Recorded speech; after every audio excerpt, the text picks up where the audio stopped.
Hi, everyone. This is your hostess, Lindsay from Pineapple Pizza Podcast.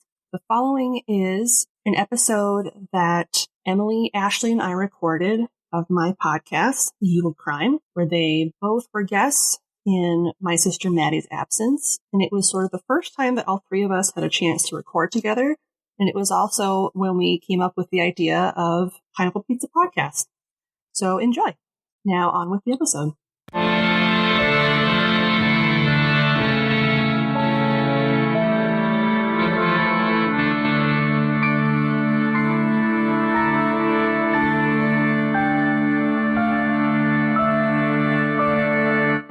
Hello and welcome to Ye Olde Crime, where we discuss the funny, strange, and obscure crimes of yesteryear. I'm your host, Lindsay Valenti, and with me today is Ashley from the Studying Scarlet podcast. Hi, everyone. And Emily from the Drink Drunk Dead podcast. Hello. Maddie is on vacation this week. The bum. So how have you guys been doing?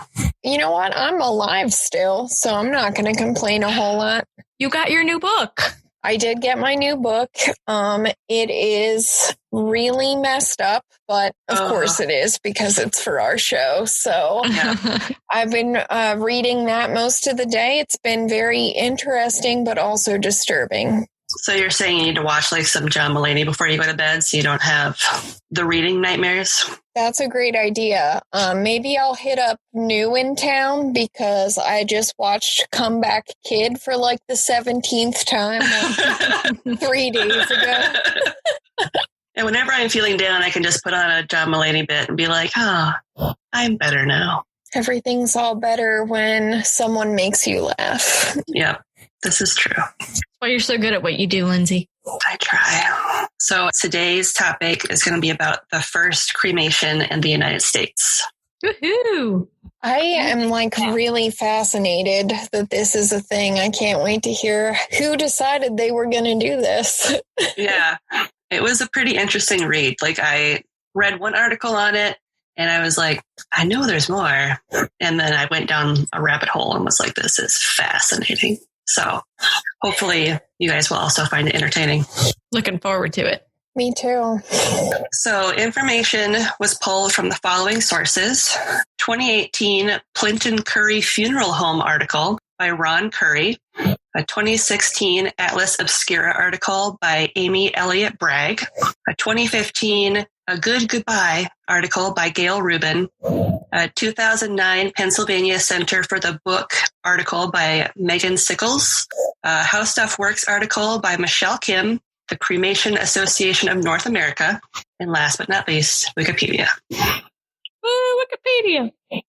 That's quite a list. I know. I told you I went down a rabbit hole. I was like, I need to know more. I'm seriously impressed. This is going to be good. And links to all of these articles will be included in the show notes. So in the late 19th century America, the very idea of cremation was not only radical, but also extremely divisive amongst the population. After viewing a working model of a crematory at the Vienna Exposition in 1873, Dr. Francis Julius Lemoyne decided to introduce the state-of-the-art and forward-thinking concept to American audiences. So today we're going to discuss the history of cremation, the introduction of it into American funerary practices, and kind of the backlash that it caused. Americans getting all pissed off about things that are new? That doesn't sound like us. Such a new concept. We are so adaptable. No, I'm just kidding. We're such easy breezy people. Absolutely. Very forward thinking. So for the history of cremation, from the very beginning, methods of disposal of a body came in about three forms. And that was burial, cremation, or everybody's favorite, exposure. Just let nature take its course. And cremation itself has quite a long history, from as early as 8000 BC in China to 3000 BC in Western culture. And evidence shows that it originated in Europe and the Near East during the Stone Age and began to spread to Northern Europe into areas like Western Russia and amongst the Slavic people. And with the advent of the Bronze Age, which is about 2500 to 1000 BC, cremation as a practice continued to spread to the British Isles, which is now modern day countries like Spain and Portugal. And cemeteries specifically designed for cremation began to pop up in countries like Hungary and northern Italy before spreading to northern Europe and as far away as Ireland. And that was like in the Bronze Age. So if you can imagine being as forward thinking back then. I feel like somebody in 8000 BCE just accidentally set fire to it and was like, oh shit. You guys see what happened? It's like firewood. Maybe we should do this all the time. It smells really bad though. He's so much smaller now though. It's easier to deal with the pieces. We can dig a much smaller hole now. This is great. So I'm going to say this wrong. Mycenaean? Mycenaean? Yes. Mycenaean age. Yeah. I knew one of you would know it. Which started in 1000 BC, saw cremation become an integral part of Grecian burial customs. And in fact, it became the dominant mode of funerary rites by the time of Homer in 800 BC for a variety of reasons, one of which being that it would allow them to bury slain warriors much quicker because they could just do them all at once, pretty much. Burials in bulk? Bulk burials, 2-for-1 sales. And so it would make sense that the Romans adopted this practice around the same time in about 600 BC, but it became so popular that an official decree had to be made in the mid-5th century prohibiting the cremation of bodies within the city. Well, if you get the wrong kind of wind. Yeah. Yeah. My wine tastes a little gritty right now. Oh, no. Oh. Oh, my God. You went there. I went there. And we all take sips of water. I know, we're all just... I got to get that imaginary taste out of my mouth. Yeah. How do you segue from gritty wine? Well, so at the height of the Roman Empire, which was 27 BC to about 395 AD, cremation elevated to the point where elaborate urns started to become common as a means to store one's remains. And some were even constructed to hold the remains of two people, which were called amphorae.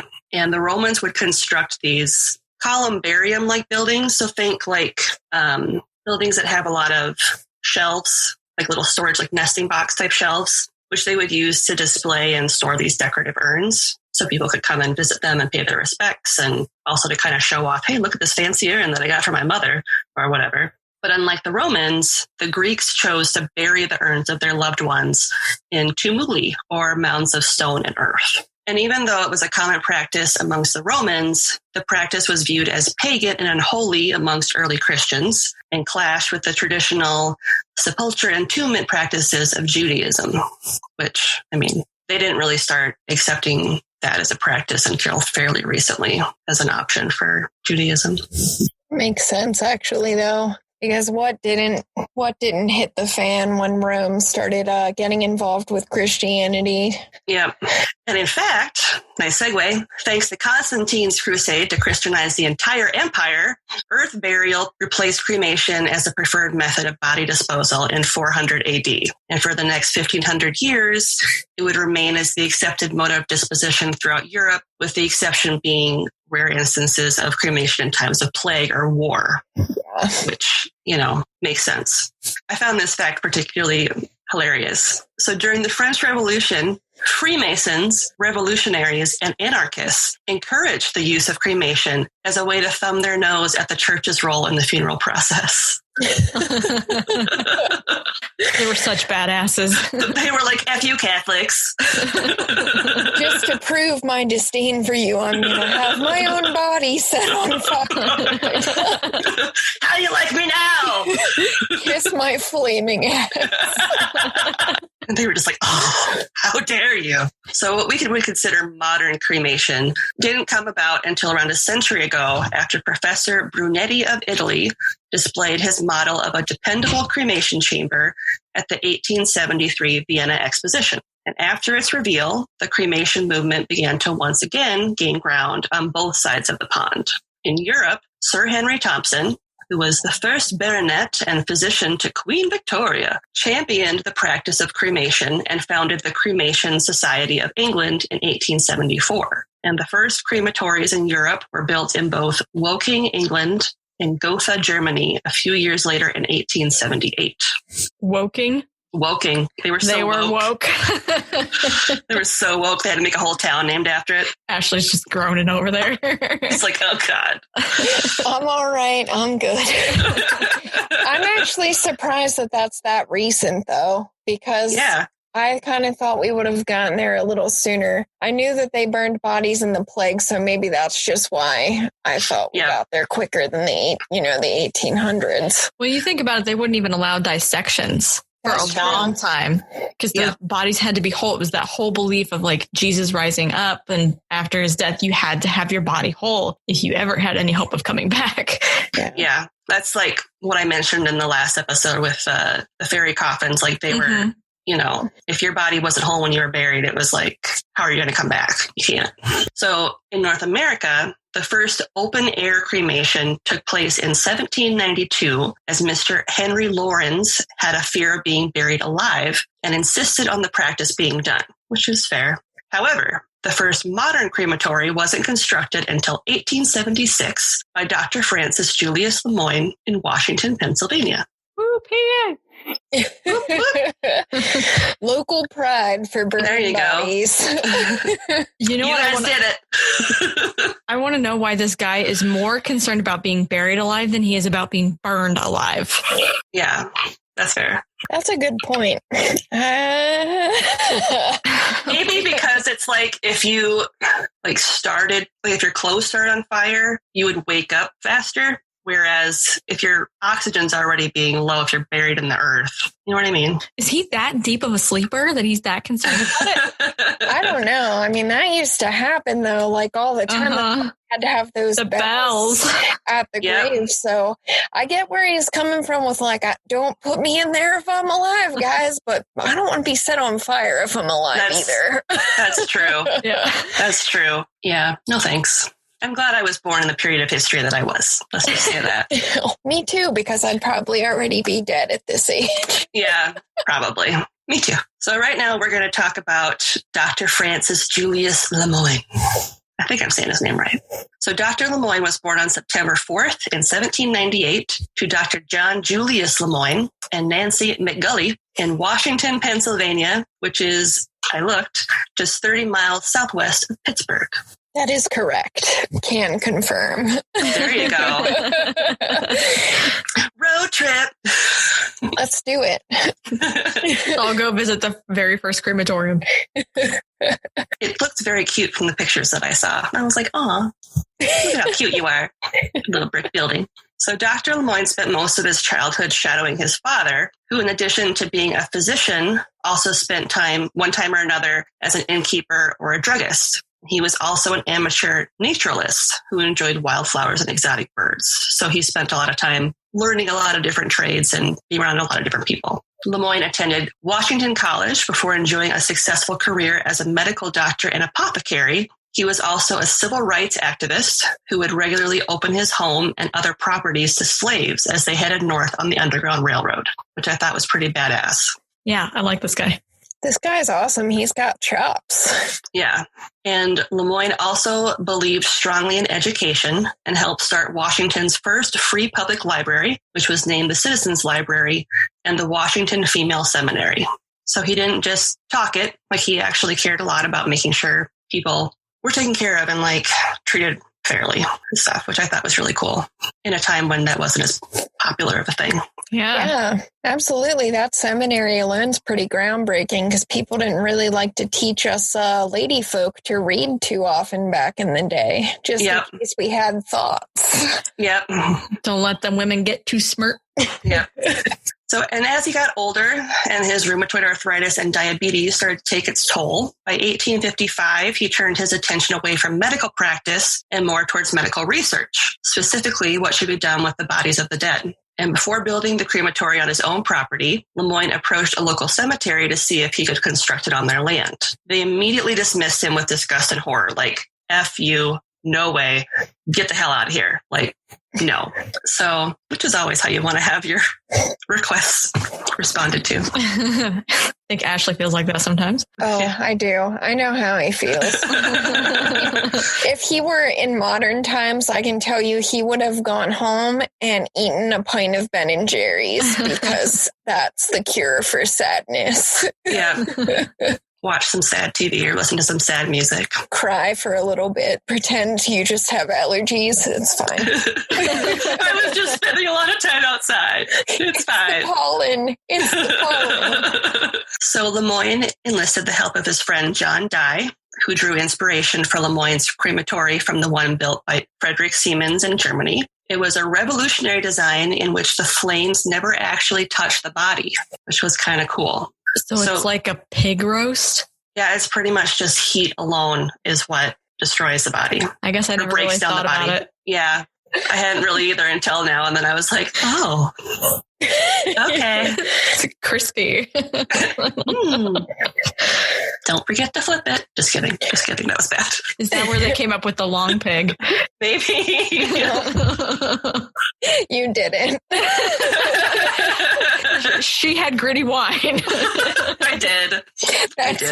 That's fair. So the 20 by 30 foot room cost about $1,500 to build, which in today's money would be just over $36,000. Oh my God. And held a reception room as well as a smaller furnace room where the actual cremations were conducted. The furnace itself was 10 feet long by 6 feet high and 6 feet wide. And the furnace was initially heated using coal, but later a pipe was added to allow heat by gas, which would be a lot easier to maintain the control of the heat that way. Mm-hmm. Yeah. So the reception room held a table that was used to help prepare the bodies for cremation.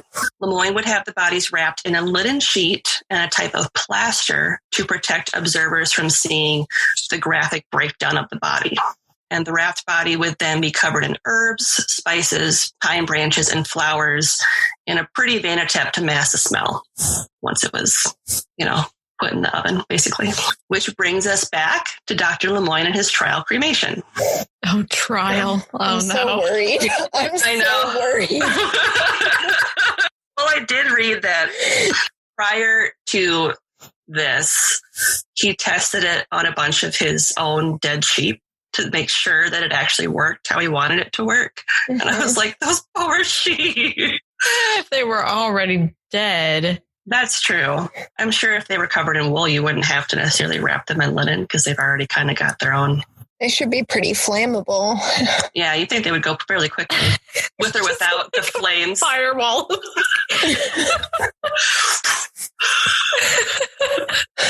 Oh my God, I'm picturing flaming sheep. Someone help me. Oh, that would be hysterical and awful. I'm just picturing like when a marshmallow catches on fire and it's just like, it's like, oh God.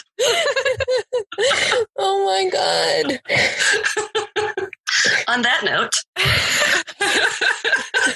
so a slew of reporters showed up to the property of Dr. Lemoyne on December 6th, 1876, to watch as the first modern cremation on U.S. soil was performed. According to a reporter from the Philadelphia Times, it was, quote, a little ghostly, and given why they were all gathered there, he was probably right. The remains that were to be cremated that day were those of Joseph Henry Louis Charles, also known as Baron de Palm. That's quite a name. Yeah. Joseph was a member of the Theosophical Society of New York, fascinated by Eastern philosophy, and suffered from taphophobia, or the fear of being buried alive. That's fair.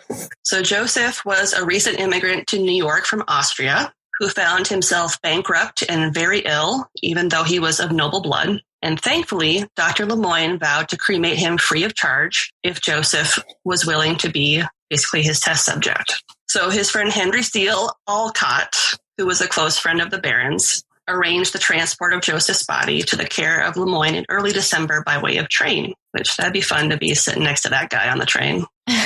You know, like I'm picturing like a Weekend at Bernie's type of situation where he's just like sunglasses over his face. Don't worry about it. He's just tired. Cramming the flowers in everywhere to keep him smelling fresh. Oh my God. He's so expensive. Alcott traveled with the Baron, and they both arrived in Pittsburgh on December 5th before continuing on to Washington, Pennsylvania. And that morning, the furnace was lit by James Wolfe, and it took 6 hours to preheat the crematory to 2,300 degrees Fahrenheit. The cremation itself took 36 hours to complete. That includes the 6 hours to preheat the crematory, 6 hours to cremate, and 24 hours to cool the remains, which were then placed in an urn and sprinkled with perfume. That's pretty time consuming. Yes. He's human potpourri. Pretty much. You can put him in your bathroom. Pop the lid open. What's in there? It's Uncle Joe. Smells like mesquite. It's got a little bit of a tang to it. I tried to hold that one.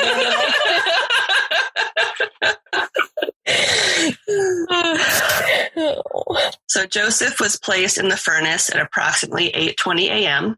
and by 11:15 a.m. the cremation was complete.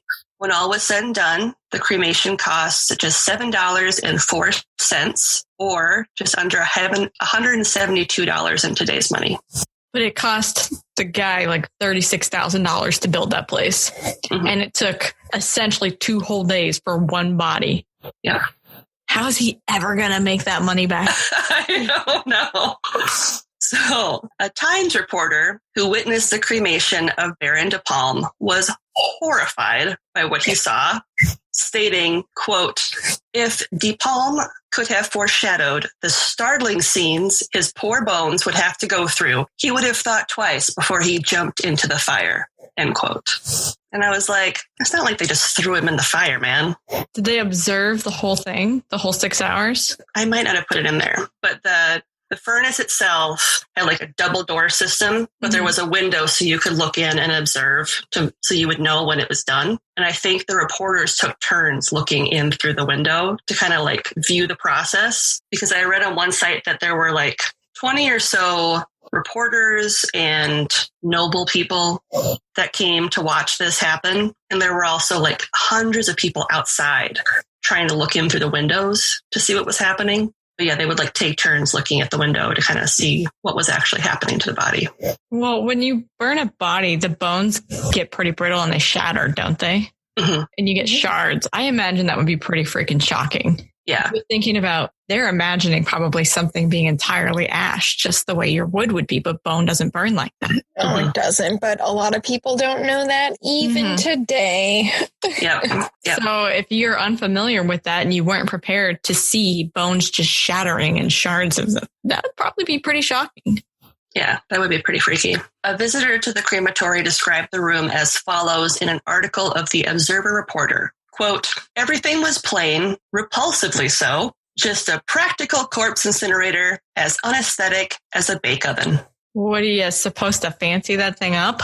I was like, is it supposed to have like lights and whistles or something? Like, why isn't have the lacy curtains? Why isn't there a sculpture in this thing? I don't yeah, it's supposed to be like a water fountain or something there. Like, there's no water feature. There's no marble. 1980s lights and laser water show. So even though the cremation of the Baron went smoothly, it didn't change the fact that many Americans viewed Lemoyne as an irregular practitioner of barbaric pagan rituals that went against God. And his local community thought of him as a filthy, unkept fool that had been excommunicated from his Presbyterian church for his beliefs. And that's when you want to whisper, "Hey, Christianity, all of your holidays are pagan." What? All of them. But Easter. Ostara. But Christmas. Saturnalia. Oh my gosh. So one positive outcome after the successful trial run of Lemoyne's cremation was that a second crematory was built in Lancaster, Pennsylvania in 1884. and it was owned and operated by the Lancaster Cremation and Funeral Reform Society and was actually supported by Protestant clergy who were looking to reform burial practices, as well as medical practitioners who were concerned with health conditions around early cemeteries. They were worried about like the bodies decomposing and stuff. Yeah. Okay. Wood coffins. Yeah. Yeah. I was thinking that those corpses are not likely to catch anything. I caught the flu from this ash pile. Maybe I inhaled some, I don't know. So soon, crematories began to spring up in Buffalo, New York, Pittsburgh, Cincinnati, Detroit, and even as far away as Los Angeles, with 20 open and operating by the year 1900. And many of these crematories were designed to look like chapels with their stonework and stained glass, and operated independently as at that time, cemeteries often viewed them as competitors. And as an aside, 2 more cremations would take place at Lemoyne's crematory shortly after the Barrens, that of a teacher from Cincinnati and of Lemoyne himself. Lemoyne lost his battle with diabetes on October 14th, 1879, so just 3 years after the Barren, and his urn was buried outside the crematory with a monument that read, F. Julius Lemoyne, M.D., born September 4th, 1798, died October 14th, 1879, a fearless advocate of the right. Like the right things to do. Let's just be clear.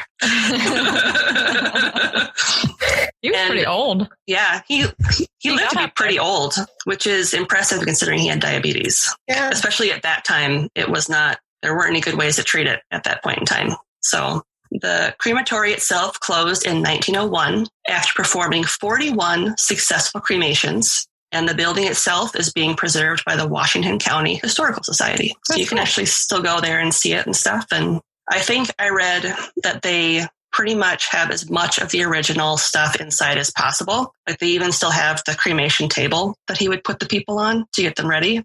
Dude, I'm going to have to cover that. I bet that place is haunted like crazy. It might be. So I thought we'd kind of dial it back a little bit and actually go into why cremation was such a deal breaker for so many people, like why people were fighting it so much, and also why people wanted it. So in the late 19th century America, cremation, as I said, was this radical idea that really rubbed a lot of people the wrong way. And Lemoyne and other advocates of cremation firmly believed that burying the dead in the ground allowed germs to spread in the soil, which, okay. They believed that it aided in the spread of diseases like yellow fever, typhus, and cholera, which we know isn't really true, but I feel like they were also kind of right in the sense that if you do have a pandemic sort of illness, it makes more sense to dispose of the body sooner rather than later, especially if a lot of people are dying at the same time. Mm-hmm. So in that respect, I can understand their logic, not necessarily the putrefying of the earth or whatever. Well, bodies decaying could, especially in wood, if that wood isn't properly sealed, you end up with that in your water system. Yeah, it can reach into the groundwater. Mm-hmm. Yeah. It's going to be like the Cecil Hotel and Lisa Lamb. Oh, God. Oh, my God. Why? Sorry. Poor Ashley. She's like, we got gritty wine. We got long cake. We got a Lisa Lamb. Liquids are not safe, Ashley. Don't drink anything. Just go back to the flaming sheep. You're all liquid from now on. Sticking with Red Bull for life. Forsake all else. Goes on Amazon after this to find like the most heavy duty water purification filter she can find. Sorry. It's okay. We covered that case, so I've already spent hours like being horrified that people were bathing in that water and drinking it and brushing their teeth with it. Wait, this tastes funny. I literally just listened to like 2, maybe 3 other podcasts also cover that story. And I was like, I can't do it anymore. I can't listen to any more podcasts cover this story or I will just die. Because every time we got to that part, I was just like, okay. Yeah. Anyway, anti-cremationists argued that burning bodies would encourage crime because you can't exhume a corpse. Okay. So, like, I don't know if that meant, like, grave robbing. Like, they I don't understand the logic. How could that encourage it? If they're saying that, here's my train of thought. As someone who's really messed up in the head, I'm assuming they mean you couldn't exhume someone who had been murdered and further inspect the body for evidence. Those people don't seem to understand how quickly you decayed back in the day, so they're not going to find much of anything, guys, even though you're not alive anymore. So that's really not the best plan. And burying people does actually lead to more crime because grave robbing. Woo. Yep. Yeah. Because I feel like this sort of conversations took place before embalming became a funerary practice. So, which is also gross. It is super gross. Pickled relatives. And these people also felt that the idea that diseases could be spread by underground bodies was just a bunch of like fear mongering, basically, is how they viewed it. They aren't really wrong, but at the same time, like they didn't have evidence. Yeah. Yeah. It's not like there was a bunch of like scientific research proving one way or the other. But cremation offered the promise of a sterile way to dispose of human remains, which would bypass the slow and disgusting practice of natural decomp. And when done in a state-of-the-art indoor furnace, the disposal was considered a high-tech and sanitary alternative. And it also solved the problem of overpopulation in places such as urban areas. Because if you think about it, in the past, burial grounds used to be miles away from the nearest city. But as populations continued to increase and the towns continued to grow along with it, cemeteries would have to also increase in size to make room for all these extra people. Yeah. Which would therefore take up valuable real estate that could instead be used as housing. So that's where a lot of people who were for cremation were like, hey, we can't be giving cemeteries all this really nice land where we could be building all these houses and stuff for people to live. It's a legit argument. And because cremation was slow to catch on, and since the number of crematories didn't start to really grow until after the 1900s, it was sometimes hard to hold true to a loved one's desire to be cremated, such as the case of Barbara Shore, who passed in Millersburg, Ohio in 1887. Her family sent her body nearly 200 miles to Detroit to be cremated, as that was the closest crematory at the time. But since it was still being constructed, she had to lay in state for several weeks until its completion, which is horrifying. Yeah. And being that cremation was seen as a betterment for public health, it attracted a number of supporters from all walks of life, including a number of women activists. In fact, suffragist Lucy Stone was the first person to be cremated at the Forest Hills Crematory in Boston in 1893. Woo, woo. Women bringing it in for the win. Woo, woo, burn my body, burn my body. Not a witch, not a witch. Good distinction. It's my choice this time.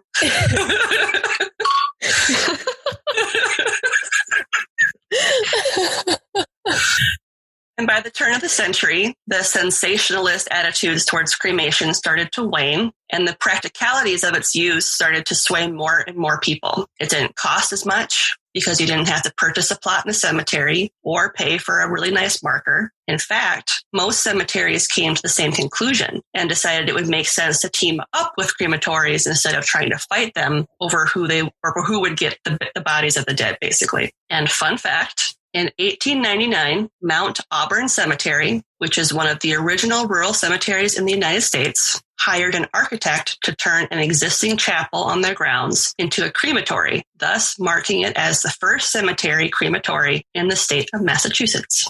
Oh, that's cool. Yeah. And the last little fun thing I wanted to talk about was urns. The face that went with that. It's true, and the listeners are robbed of that. We got it. Maybe I'll post a picture of it somewhere. Urns. So in the U.S. in the 19th century, urns were initially made from a variety of metals, such as brass, bronze, copper, and in some cases even tin. And depending on where in the country you lived, the style of urn varied as well. So round urns were really popular in the Northeast, while the West Coast gravitated more towards rectangular and book-style urns. And in the Midwest, we tended to prefer a combination of sorts, with either boxes or vase shapes being the most popular. And memorial urns were also highly fashionable and sought after tributes to loved ones. And in the 1800s, columbaria, which I mentioned earlier, the like nesting place type of thing, were constructed all across the country in places such as Long Island, New York, St. Louis, Missouri, and San Francisco, California. And this is my last fun fact for you. The site where the first crematory was built on the Moines property was popularly known as Gallows Hill due to the fact that it used to be an execution site. There you go. And that is the fun history of the first cremation in the United States. That was really interesting. It definitely was. Although it's really funny that guy got his panties in such a bunch about seeing a body burn on a location where they used to publicly execute people. Exactly. Good point. Irony doesn't like you, sir. Yeah, I was wondering, at the turn of the 20th century, a pretty common thing was to have your family member lay in your living room in the early 1900s for days.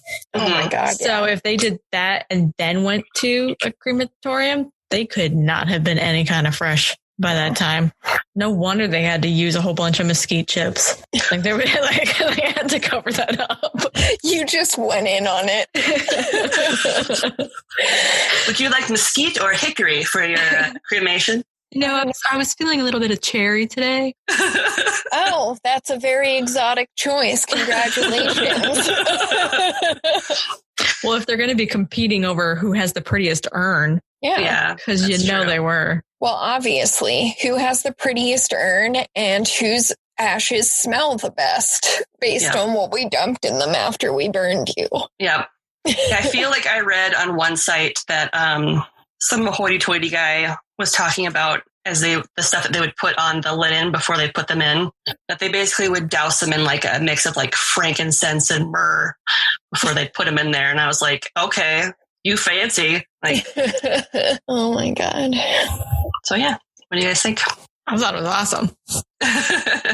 Yeah, that's really fascinating. It's weird how history goes in phases like that, where at one point they were like, oh yeah, this is totally a practical thing to do. Like, we should definitely burn the bodies. It's a more sanitary disposal. And then we just go into a phase for hundreds of years where we're like, no, that's barbaric. We're not doing that. And then we end up coming back around to the same conclusion in the end anyway. Yeah. Well, think about when it went out of popularity. It was right at the start of essentially the Dark Ages, when we lost a lot of literacy and education, and it all became very, very strict religious practice. And then you hit the age of enlightenment and people are starting to learn more and think a little more broadly about the world around them and what it means. And you're right, it circles back around. There was enlightenment. We went fucking stupid, and we came back.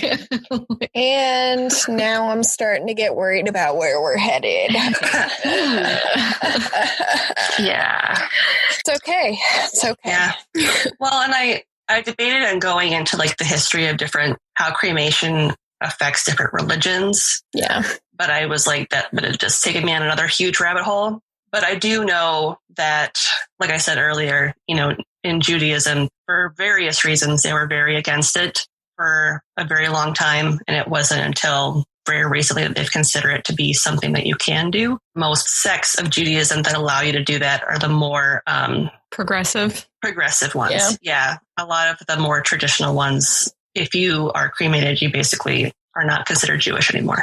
Well, that's part of why World War II was as awful as it was what they did at those concentration camps to the Jewish prisoners. Mm-hmm. Why it was so awful. They did that for a reason. Absolutely. Yeah. The same thing with the tattoos, because their bodies had to be whole and unmarked. Mm-hmm. Yeah. It was like a double whammy FU type of thing. Yep. So, because the world is awesome. Yep. But in like Hindu cultures, that's part of their religion absolutely.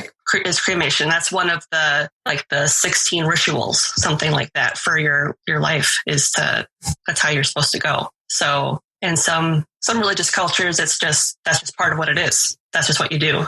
So it's not even a question of, oh, am I going to be buried? Oh, am I going to, that's just what you do. Mm-hmm. So It's a beautiful thing about faith in this world is there's so many different points of view. Mm-hmm. Yeah. Gives us something to talk about. This is true. So I didn't pick any sort of like fun thing that we could talk about after the fact. Well, maybe since we're talking about it, what are your guys' final plans in regards to cremation? Is that something that you are considering as your final send-off, or are you the more traditional burial type of person? There's no way I'm getting put in a box. It's not happening. I'm not getting buried. First of all, I'm claustrophobic, so that idea is horrifying. I like the idea of cremation. I think it's practical. I also like that it's cheaper, even though it's not as cheap as it obviously used to be. It's not $7 or whatever now. But the business of dying is a very expensive business. So I like the practicality of it for that reason. Although I've also read about that thing where you can be used to fertilize a tree. Uh-huh.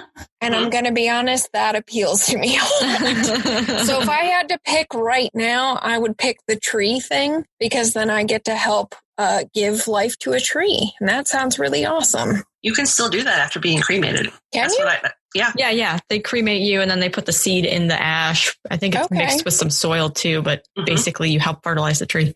Yeah, I knew they had to put you through a process. I wasn't sure if it was just like regular cremation or not, but I really like that idea of being able to give something back to like the natural world. Mm-hmm. What tree would you pick? I don't know. I haven't thought about it that much. The tree thing, that's what I want to do, is I want to be cremated and let my body help give birth to a tree. And I want a weeping willow. That is the type of tree that I want to be my contribution to the world. Did you know if you plant a weeping willow by a river and they drop their branches, the willows that are downstream are all clones? Really? Uh-huh. They regenerate. They plant themselves. So you'll clone yourself all over the place. That's so I could be everywhere. See, Emily knows everything about trees. What kind of tree should I pick, Emily? Oh, I don't know. It really depends on your preferences. Do you want something that makes nuts? Sure. Because I'm crazy, that provides a lot let's give some nuts. You could be a fruit-bearing tree. Yeah, but what if somebody comes along and eats you? Yeah, that's true. You could be like those horrible like crabapple trees in The Wizard of Oz. Oh, yeah. You like start throwing your apples at people. That's how Ashley gets it out in the afterlife. Get all that tension out. It is. I whip crab apples at people. So you're a mixture of the whomping willow and an apple tree. Pretty much. That's what it sounds like. I like it. That sounds like me. Good choices. Let's see if we can make that happen. How about you, Emily? I, too, had wanted to cremate myself and become like with the tree. Although I can't do chestnuts because, as my research has shown, those guys are not sticking around that long. Oh, okay. My poor chestnuts. Oh, that's sad. Not a great option. So we'll skip the chestnuts. I had thought about being an apple tree, but Joel said that would be gross. Nobody wants to eat your dead body. Well, some people would like to eat your dead body.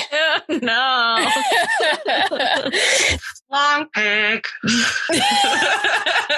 You could be your own new brand of apple, the long pig apple. We'll just call it the Emily apple. The Emily apple. It tastes like ham. Just kidding. Boy, this has an awfully meaty aftertaste. I'd also thought about donating my body to science, to those body farms. And then Kudzu Killers was like, oh, wait, they all have a waiting list. There's a huge waiting list for those. Because otherwise, that is a really cool idea. Like, how do you have a wait list for body farm? Do you just stick them in a fridge and wait for it? Or because that won't work. Is it if you die and there's not enough space, then sorry, you better have a backup plan? How does that work? How does a wait list for death work? I have a feeling it's the second thing.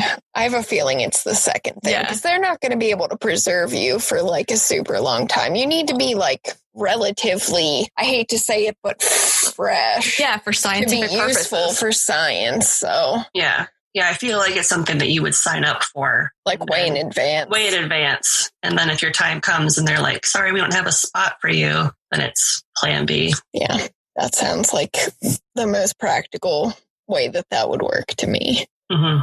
When I was I can't say little, but smaller, younger, I wanted to be buried in the Addams Family graveyard because they all had these badass backstories. I realized they're really awful deaths. Oh my gosh. Maybe that's not the way I want to go. That's true. I was going to say, you mentioning donating your body to science. I do want to, if possible, depending on what happens when I go, donate whatever organs are viable prior to my cremation, just because I feel like that's important. If I have stuff that someone else can use, I know nobody's going to take my liver. My lungs are pretty useless. Unless you want to develop asthma when you wake up from surgery, I think people are going to be like, no, thank you to my lungs. And I think, Lindsay, you and I, with our glasses, have pretty much ruled out our eyeballs as being useful to anybody else at this point. Yeah, I'm also blind. I just have contacts in, so mine are not any good. Nobody wants those. No. Completely wasteless. And I have not been drinking tonight. Useless.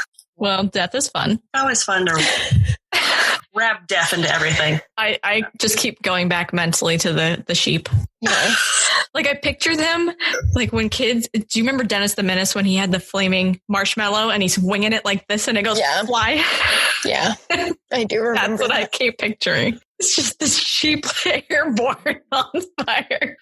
Wasn't there a movie, I'm drawing a blank on what one it was, but I feel like there was a movie where they were camping and someone had a flaming marshmallow and they were like shaking it and then it flew off and hit somebody in the eye. That would be horrific. Yeah, I was just thinking the same thing. Like, oh, why in the eye? To the eye. Eyes. Eyes. Yuck. I know, that's your thing. You can't do that. Mm-mm. It was some sort of comedy movie.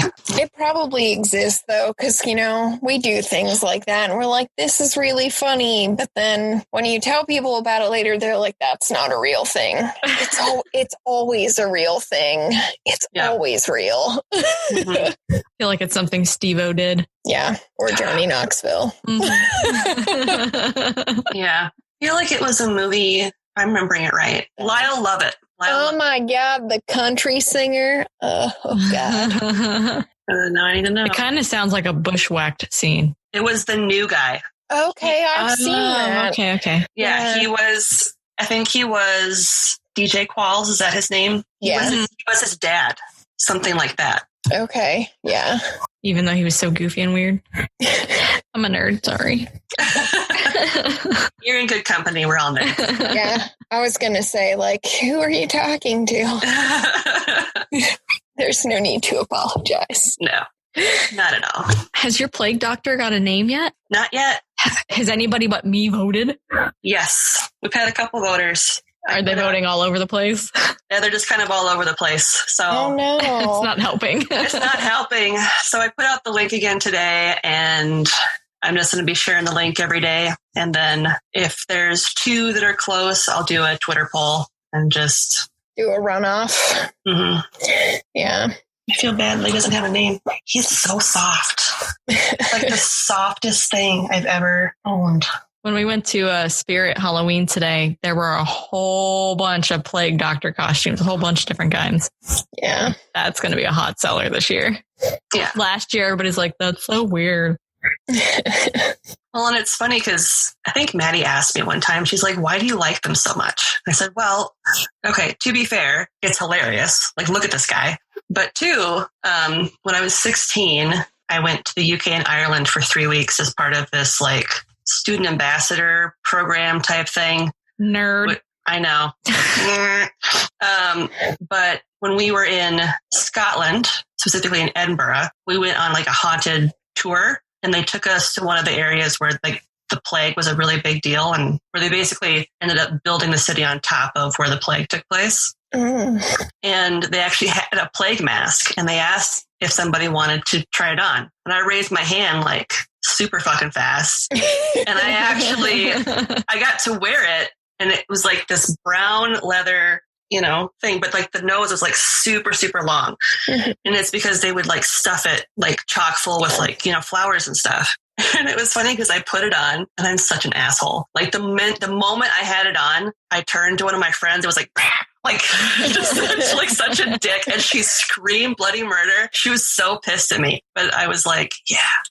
So I got to actually like wear a plague doctor mask. So it's always just kind of been my thing. That's really cool. Was it one from the actual like 1600s? Yeah. Not a recreation? Not a recreation. Not a recreation, no. Not a recreation. Not a recreational vehicle. Mask. For night plaguing. There's room in the nose for a family of 5. Don't have any pockets on your pants, just shove it all in the nose. It was like the Genko jeans of like the 1600s. Shove everything. Shove everything in the nose. Keys in there. They turn real fast. They hear it jingle. Like slaps you in the ear if you turn your head too fast. We all need these. I know. New style. It would just make wearing a mask out in public so much easier. Somebody is making, I've seen them out there where somebody's making functional masks to deal with what's going on right now with COVID in that style, which is so badass. It'd be awesome to walk around with that. Everybody's going to just get the heck out of your way if you come walking in the store with that. Move through real easy. Yeah. Oh, man. I want it. We know what Lindsay's doing after this call. Plague doctor masks for sale. Give them to me. Yeah. That's why you need the P.O. box. Let somebody send you one. I know. Like you need to set up a P.O. box. I just see what it costs at our little post office. All right. I should probably close it out, shouldn't I? Oh, yeah. We didn't close. No, we did not close. We went on a really delightful tangent, so it was fine. Oops. You can find us online at yeoldecrimepodcast.com and follow us on social media at Ye Olde Crime Pod on Twitter and Ye Olde Crime Podcast on Instagram. You can also email us at yeoldecrimepodcast@gmail.com. We'd love to hear what you think of the show, any stories you'd like to share, or if you just want to tell us that we're pretty, because we'd like hearing that we're pretty. You're gorgeous. You're beautiful. You're beautiful. If you're enjoying the podcast so far, please consider giving us a 5-star rating or review on Apple Podcasts or wherever you listen, as it really helps us out. If you like us, you can also support us at Ye Olde Crime Podcast on Patreon or by purchasing some of our merch on TeePublic. You can find links to both in the show notes. And as always, I'm Lindsay. I'm Emily. And I'm Ashley. And we'll see you next time with another tale as old as crime. Nice. I did it right. Yes. Yay!